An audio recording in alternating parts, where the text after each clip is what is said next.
Most QA engineers think leadership means getting promoted to manager. It does not.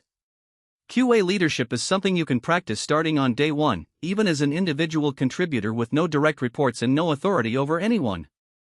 The best QA leads I have seen in my career were not the ones with the fanciest titles or the biggest teams.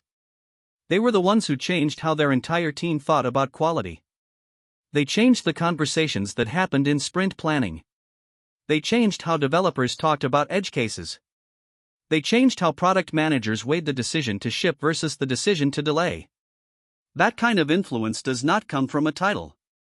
It comes from consistent behavior over time. In this episode, we are going to break down what QA leadership actually looks like in practice. Not the theory from a management textbook, not a list of soft skills that sound good on a resume. We are talking about the real behaviors, the real decisions, and the real impact that separates a QA engineer who executes tasks from one who actively shapes quality outcomes. Whether you want to move into a formal leadership role eventually, or you simply want to have more influence on your current team right now, this episode will give you a clear and actionable picture of where to start and what to focus on. Let us start by clearing up the biggest misconception about QA leadership, because if we do not address this first, everything else will be harder to understand. Leadership is not about authority. You do not need to be a manager to lead. You do not need to run stand-up meetings, conduct performance reviews, or have anyone reporting to you on an org chart. Leadership in QA is fundamentally about ownership, the kind of ownership that goes beyond what your job description requires. A QA leader asks questions in sprint planning that no one else is asking. They push back on timelines that are not realistic, and they do so with data rather than with frustration. They document things thoroughly so that the next person who joins the team does not have to rediscover the same problems from scratch. They build genuine relationships with developers and product managers so that quality becomes something the whole team considers before a single line of code is written, not something that gets bolted on after everything is done. That is the core of what QA leadership looks like in practice.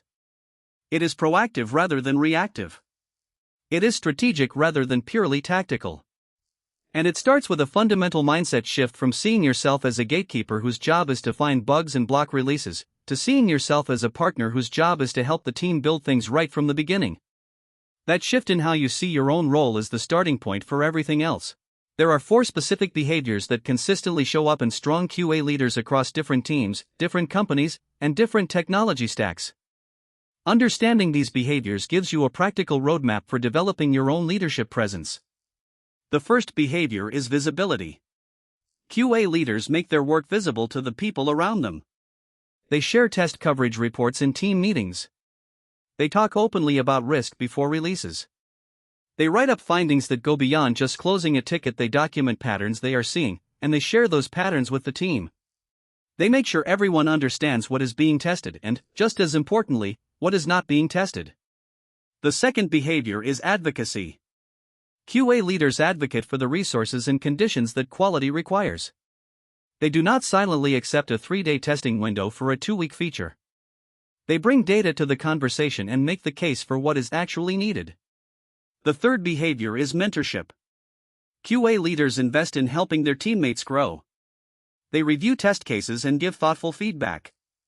They pair with junior engineers on complex testing scenarios. They share what they know openly and generously, because they understand that a stronger team is better for everyone. The fourth behavior is systems thinking. QA leaders do not just fix the bug in front of them and move on. They ask why the bug got through in the first place, and they work to put something in place that prevents the next one. These 4 behaviors: visibility, advocacy, mentorship, and systems thinking are the clearest indicators of someone operating at a leadership level regardless of their title. Let me give you a concrete example that illustrates the difference between a QA engineer who is executing and one who is leading. Imagine a team that ships a critical bug to production. The bug was in a feature that was tested during the sprint, but the test cases did not cover the specific edge case that caused the failure in production.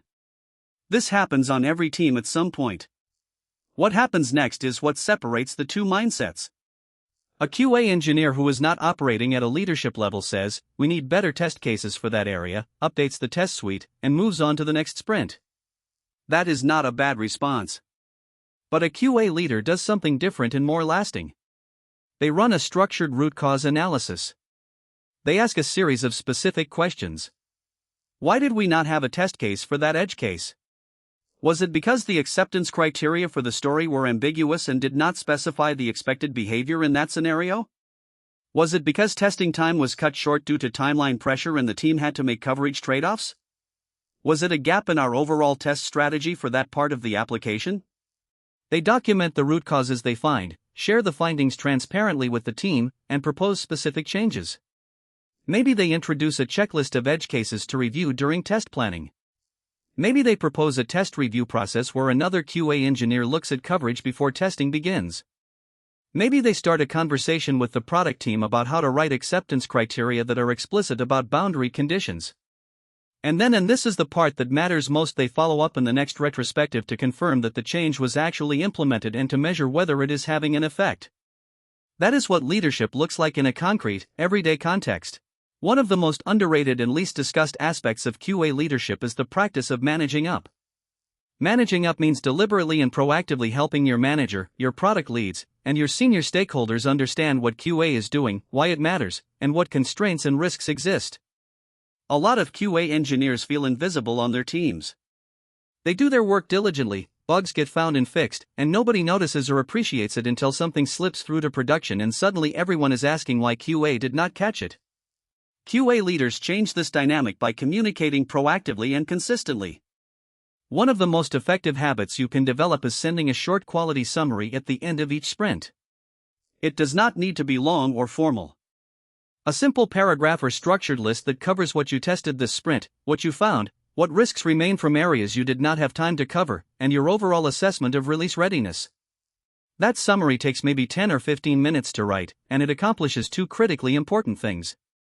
First, it creates a documented record of what QA knew and communicated at each point in time, which protects you professionally when questions arise after a release.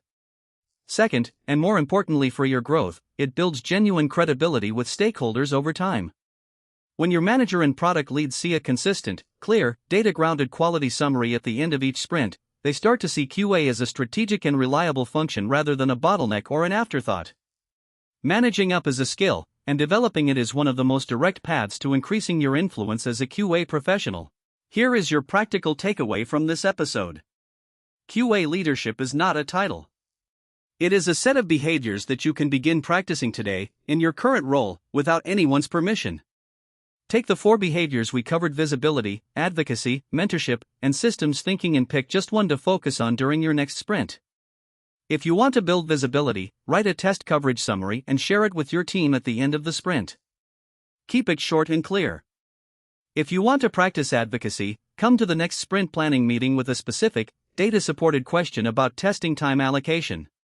If you want to practice mentorship, offer to review a teammate's test cases and give them one piece of constructive feedback. If you want to practice systems thinking, take the last bug that escaped to production and spend 30 minutes writing up the root cause and one proposed change. Small, deliberate actions compound over time. That is the mechanism by which individual contributors become leaders. People do not become leaders when they get the title. They get the title because they were already leading. If this episode gave you something useful, subscribe to QA Career Lab. We publish new episodes every day covering real, practical skills for QA engineers at every level of their career. Next up in this series, we are talking about how to communicate with stakeholders effectively, because technical skill alone will not get you where you want to go.